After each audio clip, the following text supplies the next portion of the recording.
Hello, I'm Malcolm Cox. And as I explained in my previous post, I'm on a sabbatical doing lots of reading. And one of the books I'm reading is this one, What's the Truth About Heaven and Hell by my good friend Douglas Jacoby. And to help me to remember what I'm learning and reading, I'm posting things as I go along and asking you for your comments as well. So I've got to this chapter, Lenses of Interpretation, Part 2, where Douglas describes different genre in the Bible, poetry, parables, apocalyptic, and so on. And I was particularly taken with his discussion about Luke 16, the parable that Jesus tells about the rich man and Lazarus. You may remember there's a rich man who's dressed in purple, in fine linen, lived in luxury every day. He at the gate was a beggar named Lazarus. What was going on with him? He's covered with sores. What does he long for? He just wants to eat what fell from the rich man's table.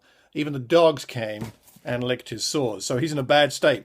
And what happens in the parable is that they both die, and the rich man is taken to torment, and Lazarus the beggar is taken to Abraham's side. And often this parable is used to teach about the realities of heaven and hell, details of heaven and hell. And Douglas makes the point that since it's a parable, perhaps we shouldn't try to use it for something that perhaps Jesus did not intend it to be used for.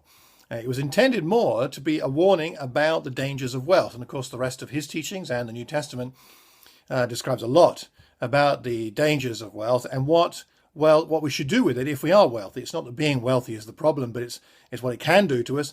But we can use the resources God has given us to benefit other people. And that's really maybe more the point of the parable. So we shouldn't stretch the parable too far to teach us about other aspects of the afterlife. As Doug says on page 40 of his book, the parable relates to common view of the intermediate state of the dead. It is not intended to correct it or to supply fresh afterlife doctrine. There he's discussing the concept particularly of Hades, a place before the eternal life, an in-between state. He also says that Luke 16 is certainly suggestive of punishments, true, and rewards, yes, in the afterlife, but the purpose of the parable is not to describe them. The fire that we read in Luke 16 being in Abraham's bosom for Lazarus, is that something that we should look forward to in detail, or, well, not look forward to in terms of the fire? Or are they more warnings rather than being specific in their detail about what will be happening? We need to be very careful about that. We can know what parables mean, but we need to interpret them carefully. What's your thoughts about Luke 16? Does the fact that there's a name in there, Lazarus' name, does that make you think it's a real story about a real person?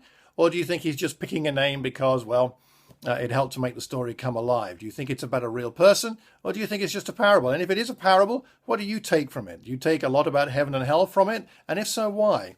Or if you don't take a lot about heaven and hell from it, what do we take from this parable in Luke 16? Let me know your thoughts. I'd be very interested. Take care. God bless.